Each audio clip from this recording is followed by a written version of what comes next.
Então, se você come muito, muito, muito antes do treino, o processo digestivo ele começa a trabalhar e ele puxa sangue, né, para as vísceras.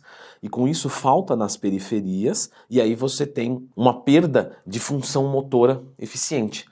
Por isso que você come muito antes do treino, você pode prejudicar o seu treinamento. Então já clica no gostei, se inscreve aqui no canal da Oficial, porque nós vamos falar aqui de coisas que você não deve fazer antes do seu treinamento. Então, você até pode fazer uma refeição muito grande, não tem problema, desde que você dê mais tempo para digestão. Ah, vou treinar depois de 3, 4 horas.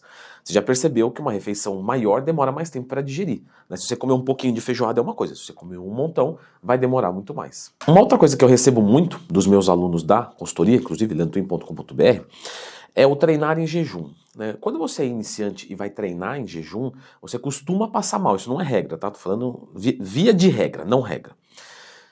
Por quê? Porque os seus mecanismos autorregulatórios não estão muito bons, não funcionam muito bem. Cortisol, GH, glucagon, entre outros, né? Catecolaminas, epinefrina, a própria norepinefrina também tem influência a nível cerebral. Então, o iniciante normalmente não se dá bem. O avançado, ele consegue compensar isso muito bem, porque tudo isso funciona maravilhosamente bem. Só que às vezes o treino é tão pesado que ele também perde performance. Ele não costuma passar mal, mas ele pode perder performance. De novo, isso não é regra, é via de regra.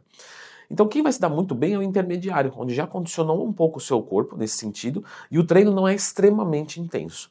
O que eu sugiro, né, para os alunos? Tem aluno que gosta de treinar em jejum, eu falo, tudo bem, mas faz o seguinte, pega uma semana de vez em quando, cada uns 3 meses, e treina depois de fazer uma boa refeição e vê se você sente diferença. Alguns fazem 1 mês, aí passa 3 meses de novo, daqui a 6 meses fala, opa, Leandro, eu senti diferença, então vamos manter agora com uma refeição pré-treino. Quando você usa estimulante demais, né, eu falei sobre isso no meu curso de suplementação, que tem um review de quase 100 artigos, tá? Também tá no leandroin.com.br.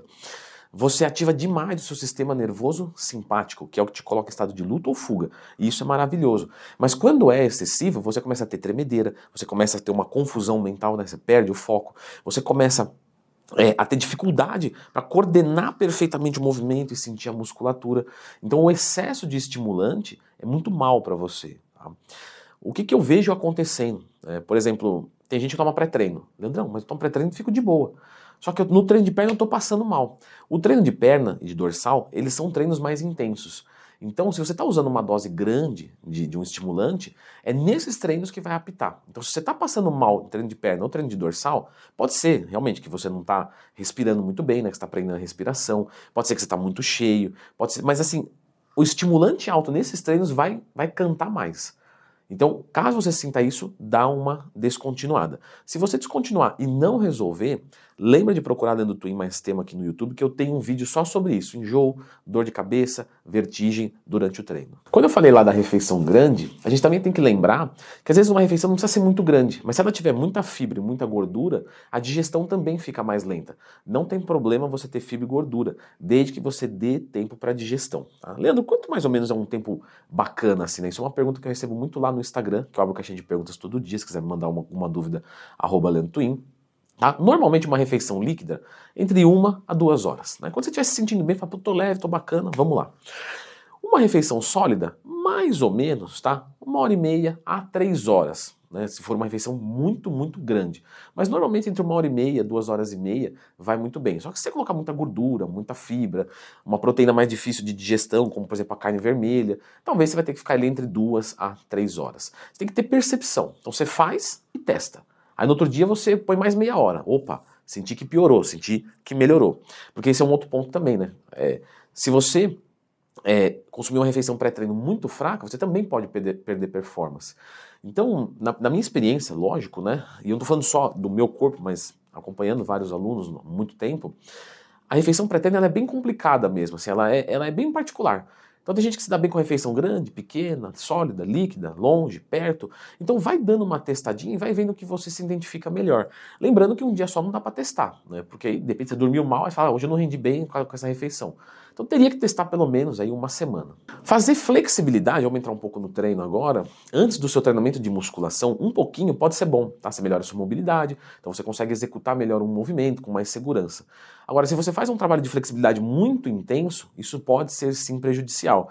Mas quando eu falo isso, por exemplo, vou fazer um treino de flexibilidade de meia hora antes, e aí vou começar meia hora muito intenso, sabe, com gente te empurrando, então isso aí não é legal. Agora, o trabalho de flexibilidade em si, leve, não atrapalha, muito pelo contrário, né, pode melhorar a mobilidade e ajudar. O mesmo vale para o aeróbico, você faz um aeróbico para aquecimento, tudo bem, mas se você fizer uma coisa muito intensa, isso não vai ser legal.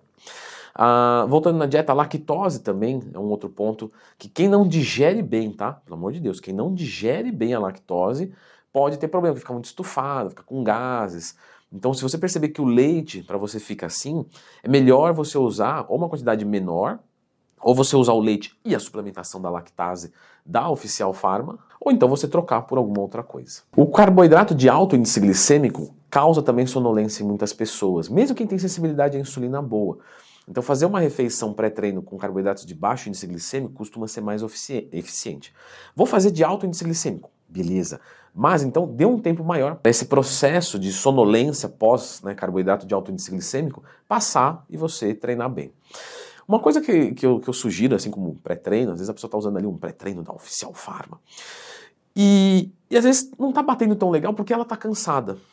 Galera, um cochilinho antes do treino é legal, só que esse cochilinho normalmente, tá? De novo, aí vai de cada um. Tem que ser menos de 20 minutos. Quando você vai passando de 20 minutos, você vai entrando num sono mais profundo e aí você pode acordar e ficar letárgico, você demora para acordar. Sabe quando você acorda no meio da tarde e você fala, nossa, não sei nem onde eu tô. E você demora. Agora, quando é um cochilinho mais curto, 10, 15, 20 minutinhos, aí é mais tranquilo. Ô, Floquinhos, vem cá. Ele chegou bem no finalzinho do vídeo para lembrar você de se inscrever aqui no canal e clicar no gostei. Eu vou fazer o seguinte, Floquinhos, eu vou deixar a indicação deste vídeo aqui, certo? Onde nós falamos de algumas coisas bem pertinentes para melhorar o nosso treino e a nossa alimentação. Certo, querido? Beleza.